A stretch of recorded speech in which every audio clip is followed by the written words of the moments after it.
tu as une question à répondre. Puis une fois que tu as choisi ta réponse, tu ne peux plus virer de bord. C'est est-ce que la vie est contre moi ou est-ce que la vie est avec moi? Si tu choisis que la vie est avec toi, ben, l'épreuve qui t'arrive, c'est pour ton bien. La rupture qui t'arrive, c'est pour ton bien. Le congédiement, la jambe cassée, l'accident de char, la faillite, c'est pour ton bien. Si tu penses que la vie est contre toi, même la belle personne qui t'est présentée, non, c'est trop beau pour être vrai. Même la belle opportunité, non, je vais me faire crosser. Même la. Fait que la croyance fondamentale, est-ce que la vie est dans ton équipe ou la vie est contre toi? C'est une décision individuelle. Puis j'ai remarqué que la vie a tendance à te prouver que tu as fait le bon choix. Fait que si tu penses que la vie est contre toi, la vie va te prouver qu'elle est contre toi. Si tu penses que la vie est avec toi, elle va te prouver qu'elle est avec toi.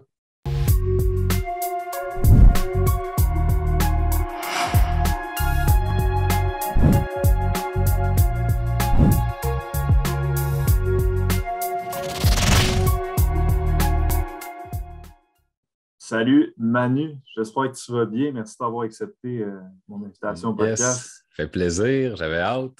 Tu sais, ton nom de brand, c'est Man Lemire, right? Mm-hmm. Mais ton vrai prénom, c'est Manu. C'est Stéphane. Ouais, c'est ça. C'est ça la fameuse pogne. Exact. Ouais, Bon gag. comme ça, les poursuites aux criminels puis tout ça, ben, il n'existe pas sur papier, cet homme-là, Man Lemire. Exact. Ouais, parce qu'à chaque fois que je t'écrivais sur Instagram, je me disais tout le temps, tu sais, je pense pas que sur Instagram, c'est marqué Manu. Fait que je suis tout le temps comme. Non, c'est ça. C'était trop long, Manu. C'était trop dur à retenir. On a enlevé le U, Exact. puis là, ça a propulsé le brand. Là. Fait Ouais. que s'il y a genre des Sylvie qui nous écoutent, là, c'est Sylve à partir de demain. Là. C'est ça le secret. La clé du succès, c'est ça. Yes. Fait que pour ceux. Ça va être bien un podcast, ça. Pour ceux qui te connaissent un peu moins, si tu peux juste te présenter, nous dire t'es qui?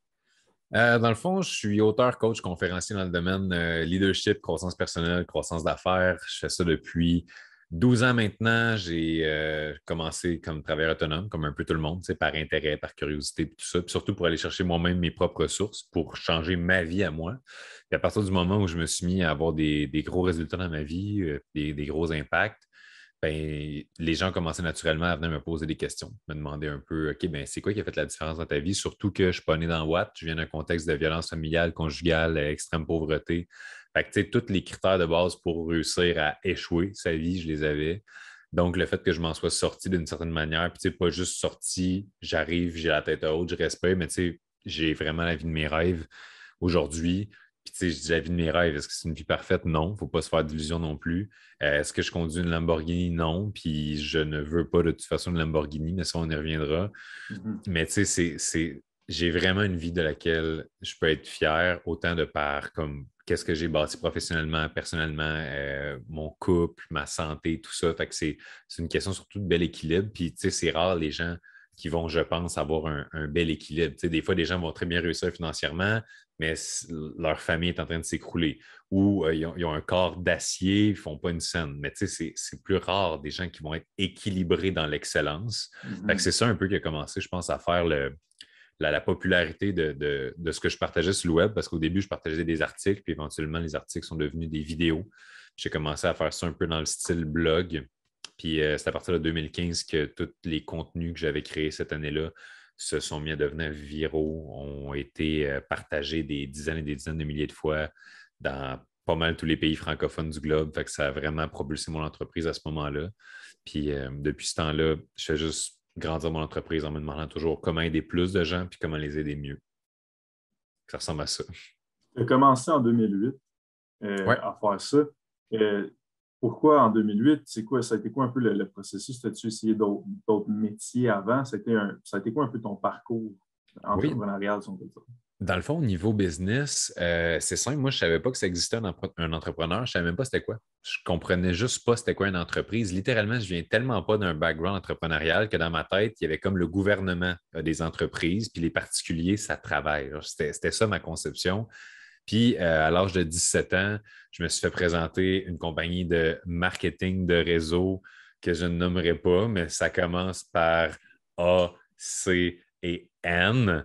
Puis, à partir de là, c'est con, mais je me suis je ne suis pas tombé en amour avec la compagnie, avec le produit, quoi que ce soit. Je suis tombé en amour avec le fait que pour la première fois de ma vie, quelqu'un me montrait que si je travaille plus fort, je peux avoir plus de résultats. Alors que toute ma vie, j'ai été un performant. Tu sais, j'ai performé dans mon sport, j'ai performé à l'école, j'avais des bonnes notes, tout ça. Puis pourtant, toutes les sphères dans lesquelles je performais, souvent, j'atteignais une espèce de limite où est-ce que même si je donne mon 110 que je persévère puis je fais l'extra step, j'ai les mêmes résultats que mes voisins qui font souvent le strict minimum. Fait que je trouvais ça un peu injuste, moi, en tant que salarié, parce que j'ai tout de suite des jobs alimentaires. Tu sais, j'ai livré des pièces d'auto, j'ai arbitré au basket, j'ai travaillé dans une salle de muscu comme entraîneur, tu sais, mais j'étais tout le temps limité dans un sens à mon taux horaire. Puis là, avec l'entrepreneuriat à 17 ans, je me suis rendu compte que, Colin, si jamais je travaille vraiment fort, que je mets plus d'heures, que je développe mes skills, puis tout ça, je peux ne pas avoir de plafond. Puis je ne suis pas resté longtemps, mais juste assez pour comprendre le concept de ce qu'on place en nous, on peut ensuite le récolter ensuite à l'extérieur. Fait que c'est comme ça que j'ai commencé mon parcours entrepreneurial. Puis bien sûr, la croissance personnelle, ça a toujours fait partie de ma vie. Depuis que je suis tout jeune, ma mère m'a initié à ça. J'avais 4 ans, elle me lisait des livres de développement personnel. Fait que j'ai toujours eu une grande ouverture d'esprit par rapport à ces sujets-là, par rapport à notre pouvoir personnel, notre responsabilité par rapport à nos résultats. Donc, même si on vivait des temps difficiles, je grandissais quand même en gardant dans le fond de mon esprit que ça ne définirait pas ma destination finale. Fait que là, j'ai vu à travers la croissance personnelle, justement, un moyen de m'aider moi-même avant tout, tu sais, m'aider à que ce soit gérer une rupture, que ce soit gérer un échec scolaire, que ce soit gérer une défaite dans son sport, un conflit avec un ami, un malentendu avec un professeur parce que tu as cliqué pour remettre ton travail, je vous le jure, ça n'a pas marché. Fait que, tu sais, il y a tellement de situations dans lesquelles on ne se rend pas compte à quel point il existe des outils qui peuvent nous aider. Puis mon but avec la croissance, c'était juste de moi mieux vivre, mieux être, littéralement. Puis c'est ça qui a fait que justement, en 2008, je me suis mis à lire énormément sur le sujet, la psychologie, tout ce qui concerne le comportement humain. Puis c'est devenu une vraie de vraie passion. Justement, la passion, c'est là que je m'en allais. En plus, est-ce que, de un, là, tu l'as dit, c'est ta passion. Est-ce que tu crois qu'on devrait, comme tous, avoir une passion et faire ça de notre vie? Parce qu'il y a comme deux écoles de pensée, un peu de, hey, il faut vraiment, tu sais, que tu fasses de ton travail ta passion, comme ça, tu ne travailleras jamais. Mhm. Il y en a d'autres, c'est comme, hey, travaille pour que les week-ends, tu puisses faire ce que tu aimes, que tu ne pourrais pas faire comme job, mettons, faire des hikes ou des trucs comme ça. Je dirais que n'importe quelle école qui commence par il faut, je ne suis pas d'accord.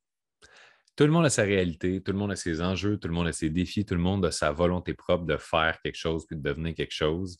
Fait que la seule école de pensée que je recommanderais, c'est fais donc ce qui te tente, fais donc ce qui te fait sentir bien.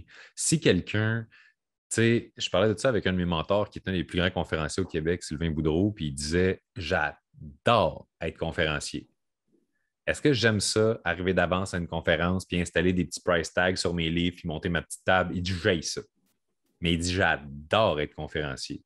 Mais il dit il y a une différence entre se dire je suis sur mon X, j'adore mon travail, puis j'adore chaque micro-composante de mon travail. Tu sais, je suis convaincu qu'un chanteur qui gagne sa vie professionnellement avec ça, qui fait des voyages, des tournées, puis tout, n'aime pas nécessairement le décalage horaire.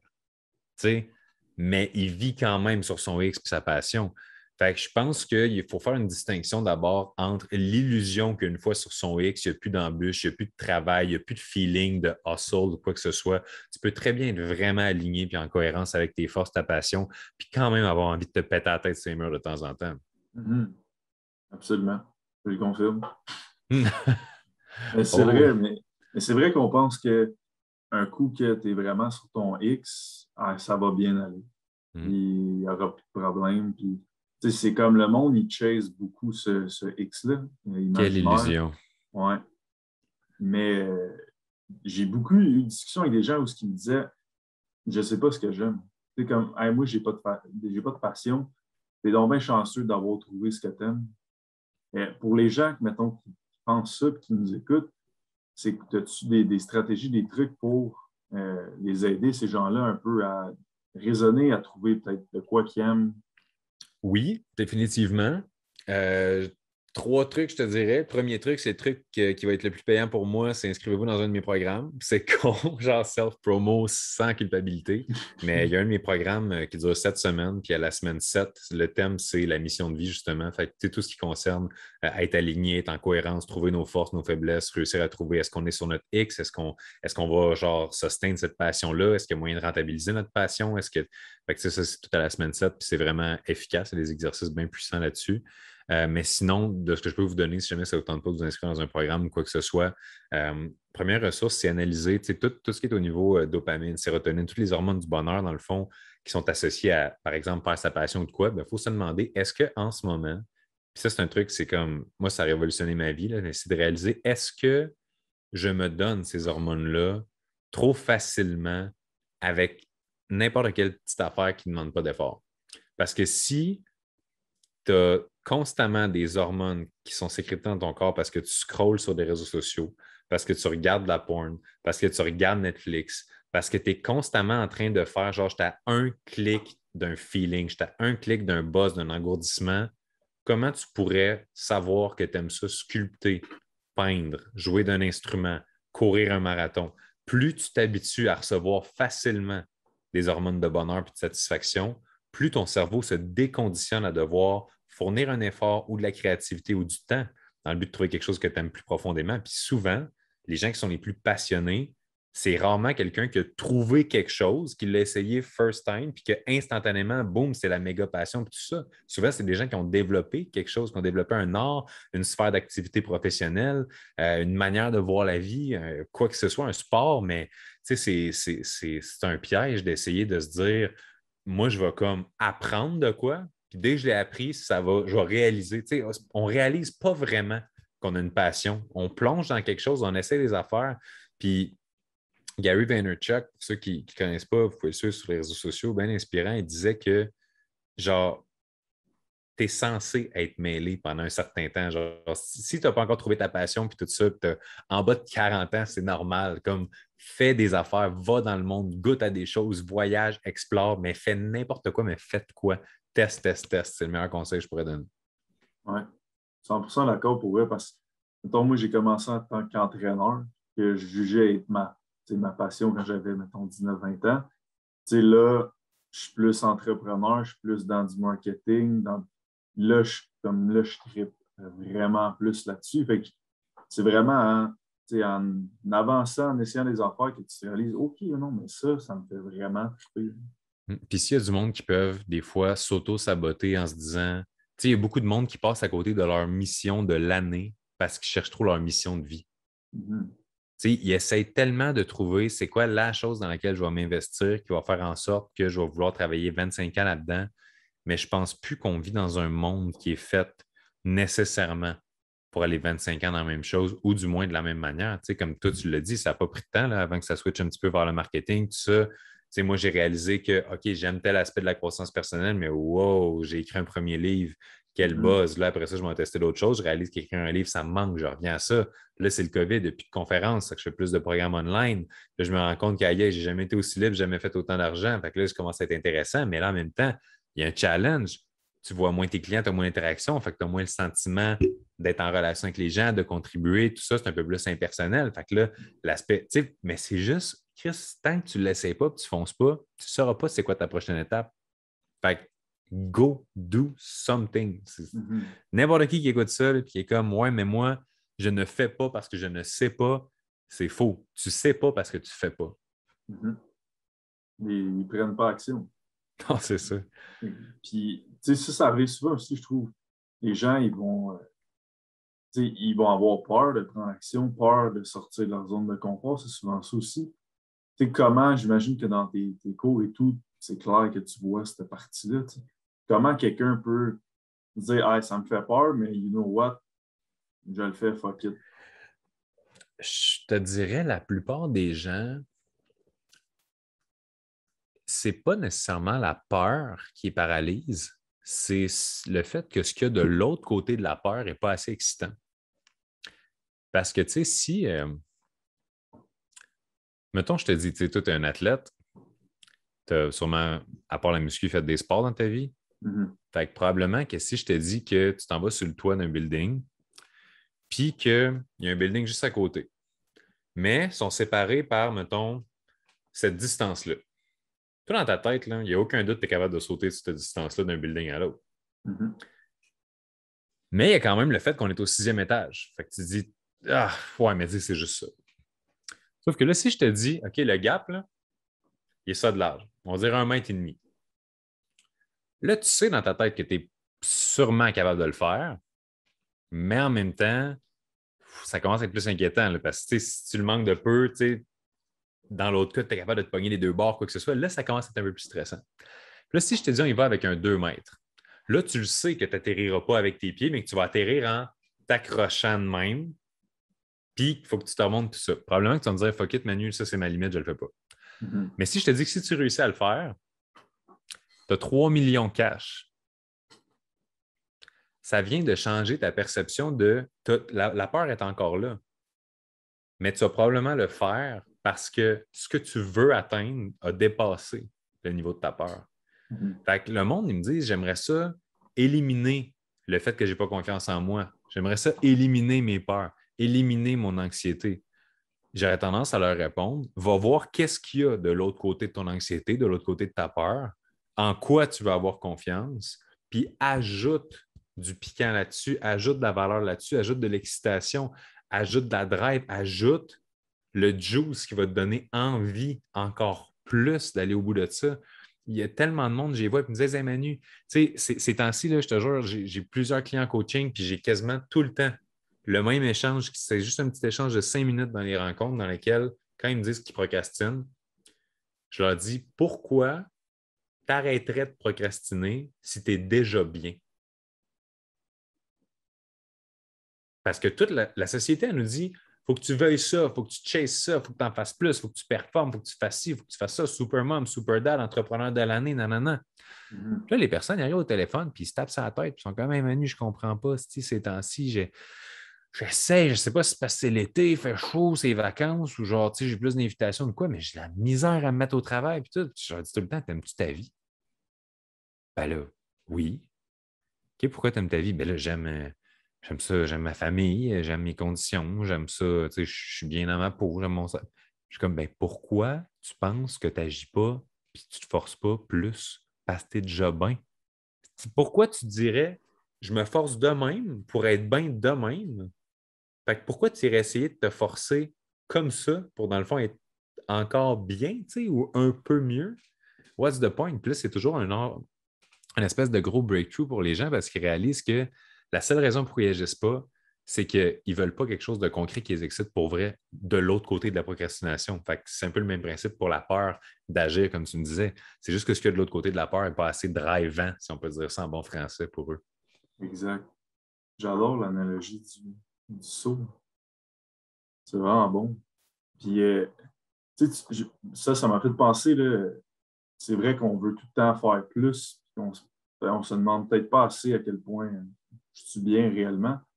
Tu penses-tu que le travail prend peut-être trop une grande place dans la société ou ce que, tu sais, mettons, si je parle pour moi, comme ma job prend 80% de ma vie, le 20%, je l'aime, mais moi quand même, tu sais, c'est quasiment toute ma vie qui fait que je vais pousser là-dedans, je vais mettre de la pression là-dedans. Est-ce que tu penses que la société, de la manière qu'elle est faite, on met peut-être un peu trop d'importance à notre travail?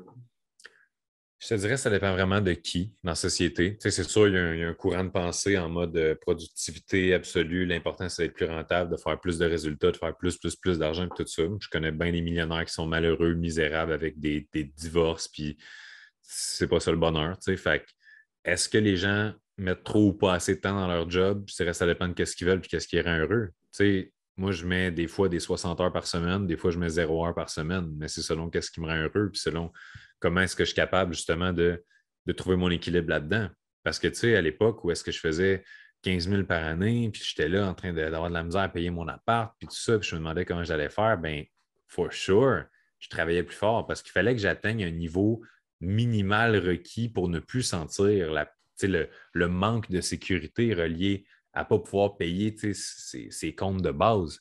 À partir du moment où tu te développes soit une structure ou un niveau d'expertise ou quoi que ce soit qui te permet de gagner ta vie à un niveau où tu es confortable, bien là, c'est de faire attention de ne pas tomber dans un piège de juste faire plus pour faire plus. Tu sais, ma grand-mère me disait, perds pas ta vie à essayer de la gagner. Puis je trouve que c'est un sage conseil parce que souvent, ça, c'est le genre de choses que les gens se rendent compte en fin de vie. C'est un des regrets les plus présents sur les lits de mort. J'ai trop travaillé. C'est jamais l'inverse. J'aimerais avoir plus travaillé. Fait que je pense que ça répond un peu à la question par rapport à ça. Absolument. C'est vrai. On se met pas mal de pression au niveau de notre travail. C'est vrai, quand on atteint un certain plancher, on devrait peut-être plus se demander, bon, je suis bien là, oui. Bon, ben, je suis obligé de continuer à pousser. Tu sais, tantôt, tu disais que tu travaillais, là, mettons, tu fais des 60, des fois, tu fais des zéros, mais avant, je suis pas mal sûr que c'était des 60 tous les semaines. 80-100 tout le temps. C'est ça. Comment tu as réussi à trouver un équilibre là-dedans? Tu sais, c'est un mot qui revient vraiment souvent. L'équilibre, comment tu as réussi à trouver cet équilibre-là? Bien, je pense que c'est pas juste une question d'équilibre, mais une question d'efficacité. Tu sais, si jamais, mettons, là, il y a des chanteurs qui vont chanter dans un petit bar sur le coin de la rue puis qui vont se faire payer, mettons, si tu calcules le montant qu'ils reçoivent pour leur soirée dans le bar, fois le nombre de tunes, dans le fond, ils vont gagner 15$ la tune, tu sais. Puis après ça, tu as Céline Dion, peu importe qui va gagner genre des millions de dollars la tune. Mais c'est la même durée. Fait que des fois, c'est pas nécessairement de se dire est-ce que je choisis de travailler plus, faire plus d'argent, je choisis de travailler moins et de faire moins d'argent, mais trouver le moyen de travailler le même nombre d'heures dans lequel tu es confortable, mais d'augmenter la rentabilité de ces heures-là. Tu sais. Puis pour ça, soit, puis là, je parle surtout en langage entrepreneurial parce qu'encore là, quand on est dans une situation qu'on est salarié, c'est plus difficile de jongler avec ça. Mais n'importe qui est entrepreneur ou travailleur autonome à son compte, ben augmente la qualité de ce que tu fais. Parce que le massothérapeute qui habite dans Sainte-Cécile à Trois-Rivières, d'où je viens, va peut-être faire 45$ de l'heure pour son massage, puis le massothérapeute de Brad Pitt à Hollywood fait probablement 4000$ de l'heure pour son massage, tu sais, mais pourtant, c'est la même heure, puis c'est le même métier. Il y en a un qui donne probablement une qualité extraordinaire. Ou il fait dans un contexte qui est différent, tu sais, puis d'où l'impact des relations. Qui te réfère, qui te connaît, qui t'a en haute estime. Tu sais, probablement que si jamais, je ne sais pas, tu t'en vas dans un événement, puis tu arrives, tu es un peu neutre par rapport aux gens qui sont présents. Puis là, quelqu'un qui est connu ou aimé des gens-là dit Hey, salut, connaissez-vous Hugo, il est super sharp, non, non, non. Ben là, boum, qu'est-ce que tu viens de faire? Cloud, valeur marchande perçue, il vient de se passer un phénomène. Fait que, c'est beaucoup une question de bouche à oreille puis de contact. Puis pour réussir à monter, si on veut, les échelons de crédibilité et de réputation, ben, c'est important d'être capable d'over-deliver. D'où le fait de travailler son craft, travailler sur nos connaissances, notre expérience, nos compétences. Tu sais, c'est la différence entre mettons à la fin 2021. Moi, en ce moment, j'ai une routine. Chaque jour, OK, je commence ma journée puis je lis un livre. Ensuite de ça, je marche à tous les jours. Pendant que je marche, j'écoute un livre audio, mais ce n'est pas le même. Puis le soir, avant de me coucher, chaque soir, je lis des pages à voix haute à ma blonde, puis comme on lit un livre ensemble qui est un autre livre, qui n'est pas le même que le matin. Fait qu'à tous les jours, il y a 3 livres différents qui font son chemin progressivement dans ma tête.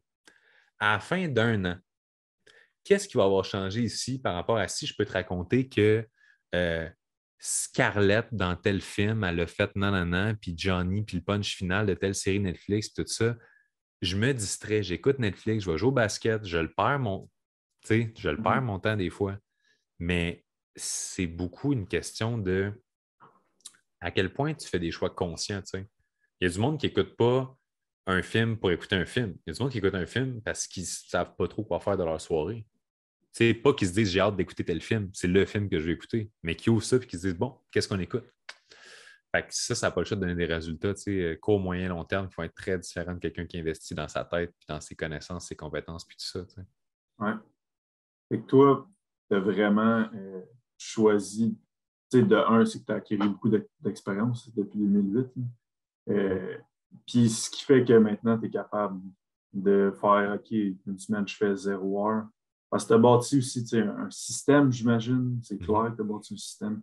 Ce qui fait que tu n'as pas besoin tout le temps être là comme avant. Fait que ça a été gros de bâtir de l'expérience, plusieurs connaissances à 3 livres par jour. Je ne sais pas combien ça fait par année. Là. Mettons, je ne sais pas si tu en finis, mettons, c'est 3 là un mois. Mettons, tu en finis 3 par mois.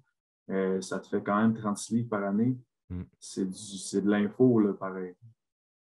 Fait que ça fait au-dessus de 350 livres depuis les 10-12 dernières années. Puis c'est. Est-ce que je retiens l'ensemble de ce que je lis? Non. Est-ce que je retiens toutes les formations que je regarde? Non. Mais quand même, tu irais chercher 2-3 pépites d'or par livre qui restent. Mhm. C'est là, après ça, c'est comme. Tu sais, moi, j'appelle beaucoup ça le coffre à outils. Ça se peut là, que cette année, tu achètes un tournevis, tu n'en as pas besoin pendant 1 an, mais il est dans ton coffre. Puis dans 3 ans, mais que tu en aies besoin, il est là. Tu n'es pas en panique en train de te dire je comprends pas, puis il n'y en a plus nulle part, puis j'essaie d'en emprunter, personne ne veut m'en prêter. Tu es prêt, tu sais. Ouais. Puis je ne sais pas si tu as déjà entendu la quote de Sénèque, fameux philosophe de l'Antiquité, qui disait chance. Ben, il ne fait pas le dire en anglais, il va le dire en grec, mais genre, je l'ai juste en anglais. C'est tellement bizarre comme situation. Mais en fait, il disait la chance, c'est quand la préparation rencontre l'opportunité. Parce qu'il y a plein de monde qui vont dire il n'y a jamais d'opportunité qui se présente à moi. J'applique pour des jobs, on ne me les donne pas. Ou je m'en vais dans un 5 à 7, puis moi, je ne les rencontre pas, les personnes sharp qui m'ouvrent des portes. Est-ce que tu as la préparation requise à arriver dans le moment clé où l'opportunité se présente, puis tu peux juste la saisir, l'accepter, puis y accéder? Mhm. Ça devient une question de responsabilité individuelle. C'est de créer tes propres opportunités aussi, puis d'être capable de les saisir. Ça, je pense que c'est vraiment une qualité d'un bon entrepreneur, d'être capable de voir où l'opportunité, il est où le momentum en ce moment. Ça vient avec l'expérience, mais Mhm. c'est vraiment, je suis 100% d'accord avec toi que faut vraiment, tes opportunités, pourquoi moi je l'ai pris, puis mettons pas mon voisin à gauche, c'est pas que je suis plus chanceux. Mon bagage, je l'ai vu, toi tu l'as pas vu. Tu sais, aujourd'hui, on a chacun une opportunité. On se rencontre, on fait un podcast, tu crées du contenu pour ton auditoire, qui va peut-être le fidéliser, qui va peut-être t'apporter des clients, quoi que ce soit. Aujourd'hui, je me fais découvrir par des personnes qui ne me découvrent pas, qui vont peut-être se dire hey, ce gars-là, il a une tête sur ses épaules, puis une casquette sur la tête, comme j'aime le combo, on va faire affaire avec lui. Puis, tu sais, je trouve que justement, si tu me reçois en podcast aujourd'hui, j'ai rien à dire, je suis pas groundé, je suis pas en cohérence, ben je peux me tirer dans le pied parce que je serais pas prêt pour l'opportunité, tu sais. Fait que c'est pas juste une question. Il y en a tout le temps du monde qui voit passer ces opportunités, qui ne peuvent même pas y saisir. Fait que d'où l'importance de se dire, est-ce que je me rends compte consciemment que quand je m'en vais me distraire, au lieu d'aller m'éduquer, me perfectionner, me former, m'améliorer, je suis en train de choisir consciemment de manquer peut-être une opportunité qui va m'être présentée, qui m'aura amené exactement où je veux, tu sais. C'est fou, là. Puis il ne faut pas devenir paranoïaque avec ça. Comme je disais tantôt, j'écoute Netflix de temps en temps. J'ai écouté les 9 saisons de The Office. J'ai ri comme un mongol tout le long et je ne regrette aucune de ces minutes-là. C'était du bonbon. Fait qu'il ne faut pas virer fou non plus, là. Ouais. Dans les derniers 10 ans, tu as lu à peu près 360 livres, mettons qu'on met ça de même. C'est quoi tes highlights au niveau développement personnel? Là? C'est quoi ceux que tu retiens pour toi? Le guerrier pacifique, c'est le livre qui a tout changé par Dan Millman. Les guerriers, je vais me prendre des notes. C'est Les le guerriers livre. pacifiques, c'est la première fois que j'entends ça. Tabarouette, ça va tout changer. C'est le livre. En fait, là, c'est le livre qui fait se dire ma gueule quand on se fait croire nos excuses. C'est de la responsabilisation page après page. C'est, c'est quand tu te rends compte qu'il est possible de vivre et d'être d'une autre manière, que tu es confronté à ta manière de vivre, puis tu fais comme wow, il y a un méchant décalage. Je dis pas qu'après ça, tu deviens un moine tibétain puis que tu es toujours comme en train de te promener ben zen dans la rue avec, peu importe ce qui se passe, la guerre, une bombe qui fait, tu es comme s'il en est ainsi. Ah, ah, ah. C'est pas ça, mais c'est juste de prendre vraiment responsabilité de ses actions et de qui on est. Fait que ça, le guerrier est très solide à ce niveau-là. Sinon, ben, tous ceux qui sont en arrière, ceux qui veulent prendre un screenshot Ouais, c'est de ça. l'écran du podcast, Relentless, Tim, excellent livre. Tous les livres, ceux qui aiment plus le marketing, les .com Secrets, Expert Secrets de Russell Brunson, que tu as peut-être lu, à en voir ton expression Absolument. faciale. Des Ah, j'ai excellents la livres. trilogie, moi. Good. Fait que Influence aussi, ça, je ne sais pas si tu as lu ça, par Non. Robert Cialdini. Ça, là, The Psychology of Persuasion. C'est tellement bon que ça devrait pas être légal, ça devrait être comme prescrit derrière un comptoir.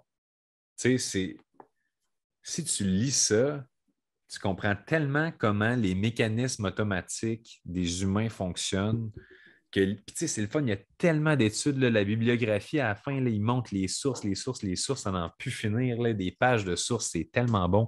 Il y a plein d'études qui sont citées là-dedans. En gros, euh, plus tu comprends c'est quoi les triggers du comportement humain, plus tu es capable d'influencer. Puis je pense que n'importe qui est entrepreneur n'a pas le choix d'être un bon vendeur d'une certaine manière. Puis être un vendeur, ce n'est pas une skills qui est juste utile en entrepreneuriat.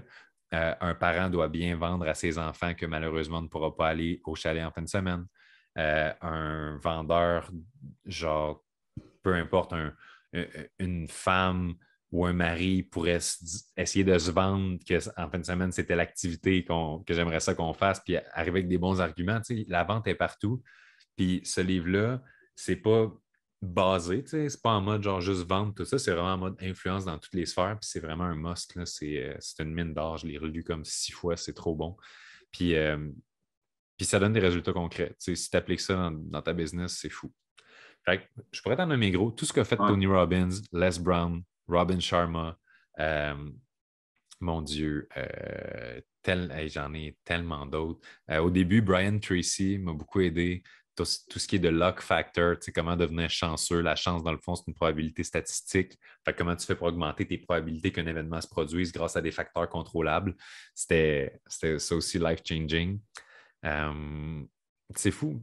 Bref, des livres. Allez voir sur Ouais. mon profil Facebook, là, j'ai une section à propos, puis dans à propos, j'ai livres, tu cliques là-dessus, puis tu as une couple de titres là, que j'ai lus, puis ça peut être Parfait. une bonne référence. On va mettre le lien sur YouTube. Ça serait bon. Puis, ça me fait penser, moi, il y a des livres que je lis, puis je me dis, honnêtement, j'aurais dû avoir un cours là-dessus à l'école. J'aurais dû Mhm. avoir un cours de ce livre-là à l'école, littéralement. Pourquoi c'est là que Mhm. je l'apprends, puis pourquoi il a fallu que je m'intéresse à me développer moi-même, puis que je fasse mes propres recherches pour entendre parler de ça là. Ouais, on avait éthique et culture religieuse. J'ai appris à coudre un coussin. Absolument. J'ai appris à faire du macaroni à l'école. J'ai appris bien des affaires qui aujourd'hui, hey, le pistil est une partie de fleurs dont je me calisse. Ouais, c'est ça, là, c'est de la grosse spécialisation dont Ouais, je me sers tous les jours pour aider mes clients, faire mes impôts. Tu sais, hey, pas d'éducation financière, par exemple, là, surtout ouais, pas. Tu sais. exact. Je trouve ça vraiment dommage, honnêtement. Mm. Au moins, si on peut spread the word un peu des livres à lire, on peut faire une petite différence. 100%. Si on a un élève du primaire qui nous écoute en ce moment qui peut Ouais, décrocher le plus vite possible, ouais, c'est c'est ça. ça. C'est Décroche, une je vais l'aider blague. lire. C'est une blague. Ne Mais oui. décroche pas.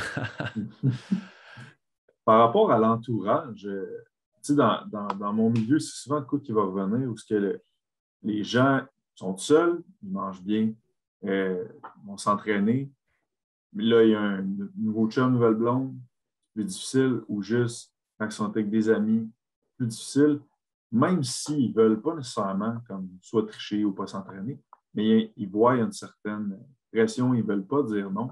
Euh, à quel point c'est, tu sais, je me doute très bien de ta réponse, mais à quel point c'est important l'entourage, puis de quelle manière tu peux bien comme dire, OK, ouais, cette personne-là, elle ne me propulse pas tant vers le haut. C'est mieux choisir son chum, sa blonde ou ses Ouais, amis. c'est ça. Tu sais, parce que tu l'as dit, comment faire pour comme quand l'environnement est là, puis c'est plus dur de résister, mais au contraire, comment ne pas faire quand l'environnement est tout là, let's go, t'es capable, puis lâche pas. Tu sais, c'est un couteau ben, pas à double tranchant, parce que c'est un côté qui est tranchant, puis t'as un côté qui te fait des bonnes toasts. Tu sais, fait que c'est littéralement le couteau de ton choix. Fait que Ouais, tiens-toi avec du monde qui t'inspire, qui t'allume.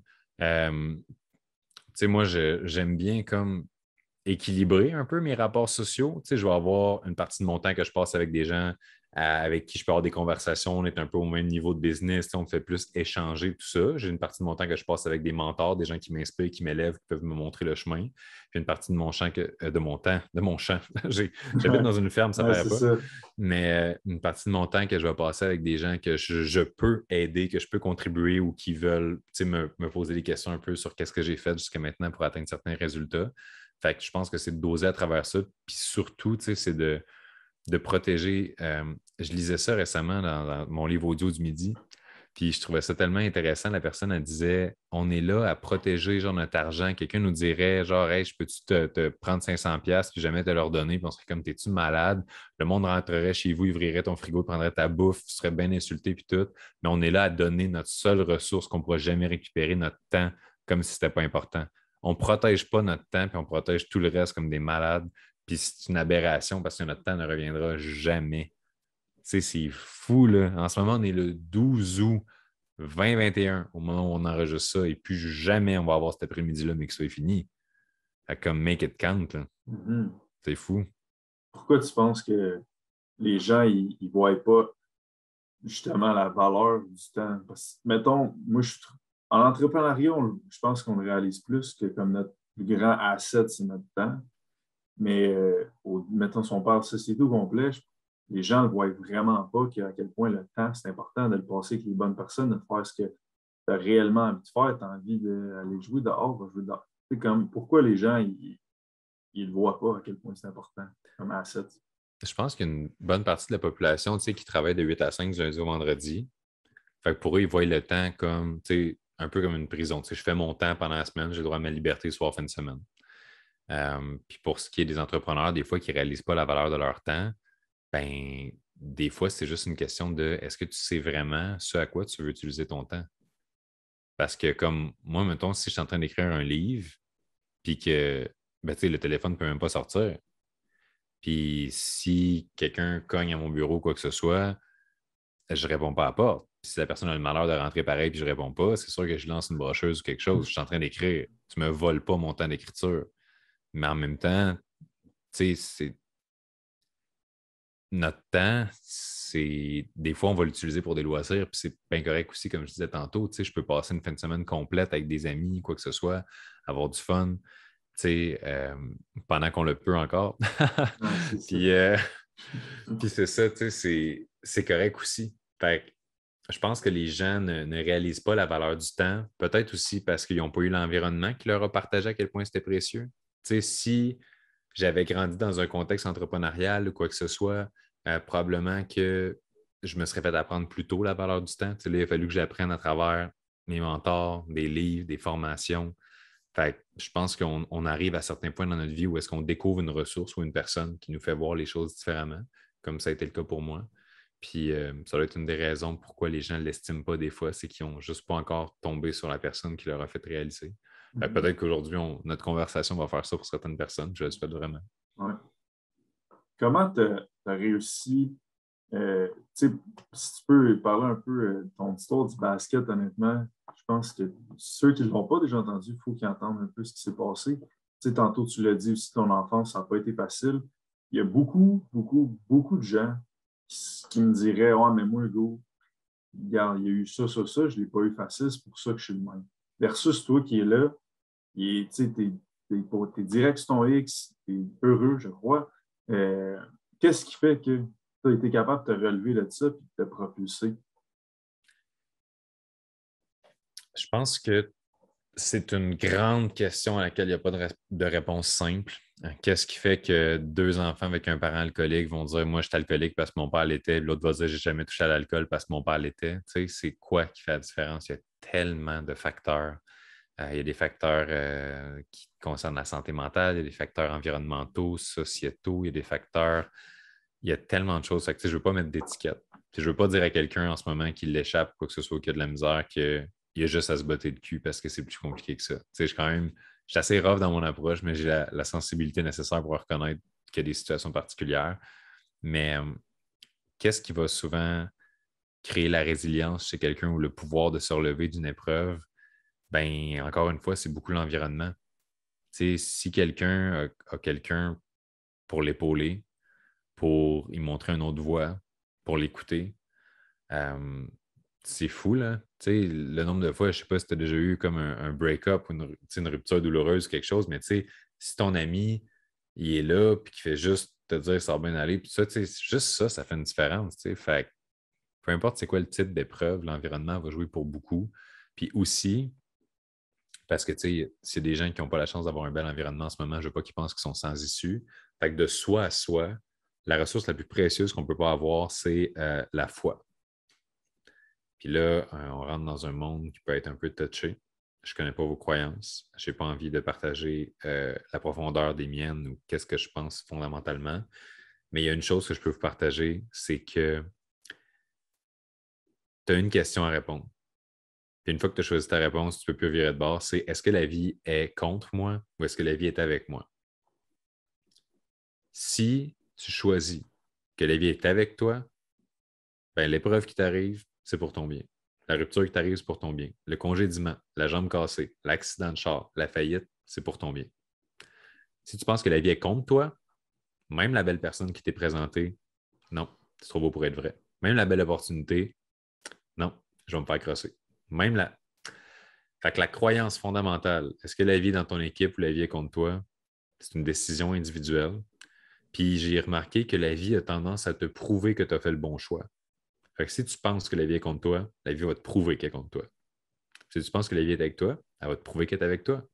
Tu sais, je vais te dire quelque chose, c'est un peu spécial, là, mais depuis les 8 dernières années, 5, 6, 8 dernières années, pas 7, mais depuis un certain temps, quand je vais arriver en retard à un rendez-vous ou que je vais manquer un rendez-vous ou qu'il va arriver quelque chose qui va faire en sorte que je ne pourrais pas me présenter à telle place. Bref, des situations où je serais comme un peu fuck, j'ai mal géré ou quelque chose où à chaque fois, la personne que je suis censé rencontrer, c'est elle qui m'écrit d'avance qu'elle a un imprévu ou quelque chose puis qu'elle ne pourra pas. Je me lève en retard. J'ai un rendez-vous, exemple, je ne sais pas, j'ai un rendez-vous à 7h30 le matin.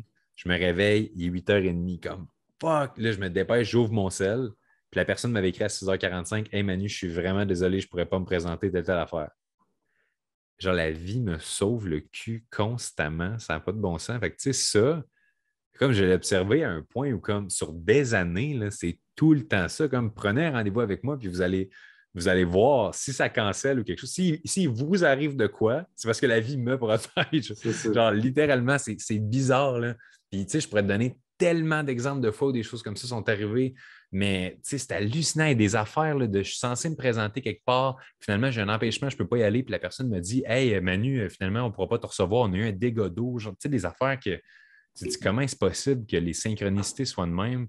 Euh, mais c'est ça, je pense qu'à partir du moment où je crois beaucoup qu'on vibre quelque chose, qu'il y a une fréquence qui nous entoure, qui est une espèce d'énergie un peu inexplicable.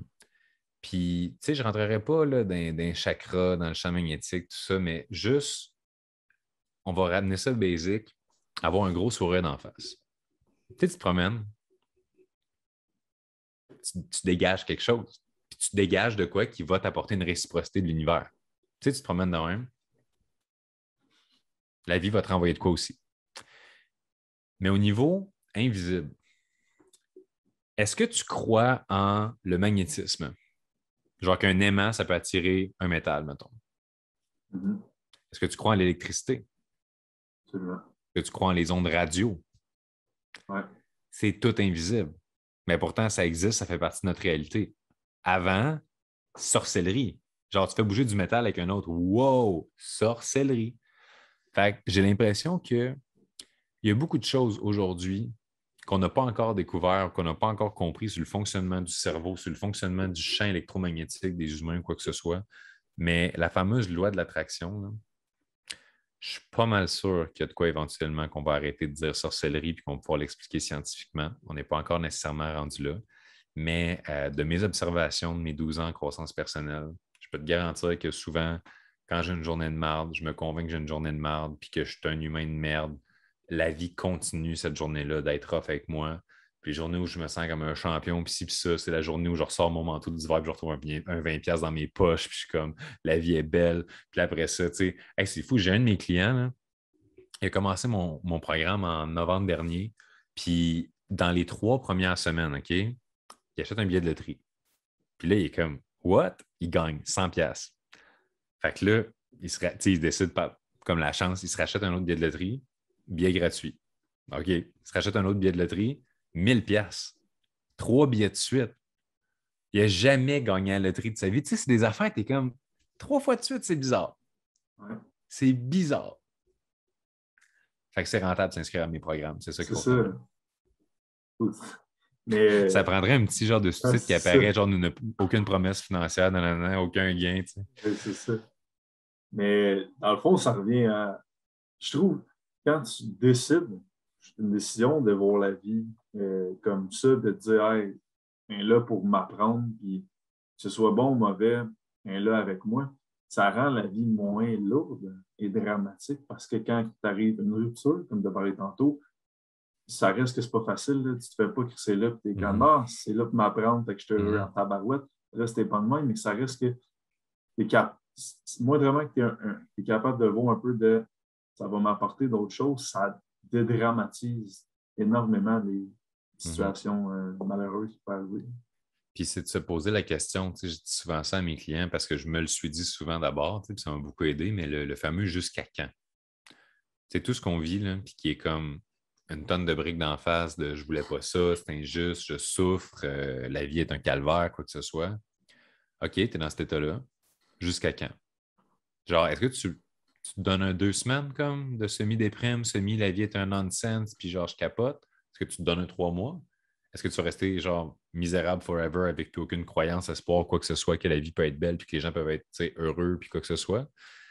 Fait que je pense que jusqu'à quand, t'es pas obligé de trouver la réponse, mais ça aide juste à relativiser de hey, c'est vrai, un jour ou l'autre, tout ira bien. Tu sais. Oui, absolument. Sûrement. Ma dernière question qui ne fit pas tant avec notre discussion, mais j'étais quand même curieux d'avoir ton point de vue à ce niveau-là. Pourquoi tu penses que les gens sont autant réticents à avoir des coachs, que ce soit des coachs de développement personnel, des coachs de business ou mettons, des coachs en entraînement d'alimentation? Pourquoi les gens sont quand même, j'ai pas besoin de ça, moi? Mais premièrement, tu as utilisé un mot-clé super important, le mot besoin. Parce qu'il y a une différence entre avoir besoin d'un coach, puis vouloir un coach, puis avoir conscience qu'un coach pourrait aider. Tu sais, comme quand je vais me prendre un coach, c'est pas parce que j'ai besoin de lui, c'est parce que je veux avoir soit ses connaissances, son support, son aide, son expérience, son accompagnement, quoi que ce soit. Je vais me prendre un entraîneur parce que j'ai l'impression que sans entraîneur, je ne peux pas m'entraîner. Je vais me prendre un entraîneur parce que je sais que je vais atteindre les meilleurs résultats plus facilement, plus rapidement. C'est efficace. Fait que je pense que la plupart des gens qui ont l'espèce de dualité vraiment extrême de non, c'est des scams, personne n'a besoin de ça. C'est du monde qui ne s'ouvre pas à la possibilité de pourquoi, dans le fond, est-ce que ça existe puis pourquoi on veut. Quelqu'un qui dit moi, je ne veux pas un coach, c'est quelqu'un qui dirait non, moi, je ne veux pas lire un livre. Ou non, moi, je ne veux pas assister à un cours à l'école. Parce que littéralement, un livre, c'est un coach papier. Un cours à l'école, c'est un coach en présentiel dans une classe. T'sais. Fait que le principe de mentor-élève ou d'éducation ou quoi que ce soit, c'est depuis la nuit des temps. C'est comme ça que se transmet le savoir, la connaissance, l'agriculture, n'importe quoi. Fait que le monde sont réticents aussi probablement parce qu'il y a beaucoup de gens qui pensent qu'ils sont rendus au niveau de transmettre des connaissances ou d'accompagner, puis qui n'ont pas nécessairement le background requis pour le faire ou des gens qui sortent un peu de leur ligue. Puis si je peux préciser mon point, ça fait 12 ans que je coach. Ça fait 12 ans que je lis sur mon domaine. Tu sais, mes 10 000 heures de mastery de Robert Greene pour devenir comme excellent dans un domaine sont faites. Tu sais. Fait que je suis conscient de qui je peux aider. Quand j'ai commencé, j'étais pas dans ma tête le top des coachs. Puis je me faisais pas croire, je faisais pas croire à personne que j'étais le top des coachs. J'étais conscient de mes limites. Puis je donne souvent l'exemple d'un coach de soccer, un coach de basket, mais quelqu'un qui enseigne un sport à des jeunes. On va dire, tu es en secondaire 3, ça fait 6 ans que tu joues au soccer. Ben, tu es capable d'aller coacher les petits minis au primaire, même si tu as 14 ans, parce que tu es rendu un petit peu en avant d'eux. Fait que tu peux leur montrer, pas l'excellence, la perfection, un petit peu plus que ce qu'ils savent déjà. Puis là, quand ce coach de soccer-là de 14 ans est rendu à 18 ans, ben, il peut coacher le monde de 11, 12, 13 ans. Puis quand c'est un même coach de 18 ans, il est rendu à 26 ans, il a plus d'expérience, tout, il peut coacher les athlètes de 18 qui sont au cégep et tout ça, puis ainsi de suite. Mais s'il est rendu à 18 ans, il se fait croire qu'il peut coacher les 35 seniors, puis puis il n'a pas les compétences, les connaissances, bien, il nuit à son industrie, il nuit à sa business, il se nuit à lui-même, il nuit à ses clients. Il y a un manque d'humilité et de conscience de soi là-dedans. Ou une envie de réussir trop vite et de ne pas faire ses preuves. Tu sais, ça m'a pris 7 ans de travail sur moi et sur ma business avant de réussir à rentabiliser ce que je fais d'un point de vue professionnel. Fait que le monde ne doit pas oublier que 30 ans d'expérience, ça prend 30 ans à avoir. Tu sais. Mhm. 100% d'accord avec toi. C'est la même chose je ne sais pas si c'est moins pire dans ton domaine, mais mettons de notre côté, c'est toujours ah non, mais tu sais, je sais comment faire, je fais mes propres programmes, je sais comment bien manger, je check sur YouTube. Fait que, je ne sais pas si dans ton milieu, il y a de ça. Ouais, pas mal, ouais, c'est ça. Ben, le monde, ils se disent j'ai pas besoin d'aide pour être heureux, j'ai pas besoin d'aide pour atteindre mes objectifs, je suis capable tout seul. Si ça marchait vraiment, pourquoi est-ce que le monde genre, reste là-dedans longtemps? C'est une secte, Mhm. c'est des affaires de gourous, c'est juste des machines marketing. Toutes les excuses sont bonnes. Mais tu sais, ultimement, ça donne-tu des résultats aux gens qui s'investissent? Puis si la réponse c'est oui, ben comme pas vraiment aller contre les résultats, tu sais, c'est un fait. Exact. Ouais. Un Mm. gros merci, Man, de cette belle discussion pour les gens qui veulent te suivre puis aller voir, mettons, tes programmes, tout ça, ça se passe où, tout ça? Je leur dirais d'aller me contacter via soit ma page Facebook Man Lemire ou mon profil Instagram Man Lemire. Euh, Courriel, s'il y a des questions plus spécifiques, manu@commercialmanulemire.com. Sinon, j'ai ma chaîne YouTube, même principe, Man Lemire. J'ai mon site web, il est en construction en ce moment. Fait que peut-être qu'au moment où est-ce que les gens vont voir ce podcast-là, il va être comme sur le point d'être prêt, peut-être prêt, quelque chose comme ça. Mais sinon, c'est le manlemire.com, tout simplement. Puis c'est pas mal les meilleurs moyens de me rejoindre. Sinon, peu importe la plateforme, moi ou mon adjointe, on répond dans des délais très raisonnables. Puis ça nous fait toujours plaisir de savoir aussi, pas juste répondre à des questions, mais savoir l'opinion des gens, qu'est-ce qu'ils ont pensé du podcast, c'est quoi leur highlight. Mhm. J'aime ça, me faire taguer dans des stories, du monde qui prennent des screenshots ou des extraits audio, vidéo, puis qui repartagent. C'est le fun de voir que ça a un impact. Fait que gênez-vous pas aussi de repartager si jamais ça a eu un impact la discussion d'aujourd'hui. Ouais, un gros merci encore une fois. Ben, merci à toi pour l'invitation, c'était super le fun. Ça fait plaisir.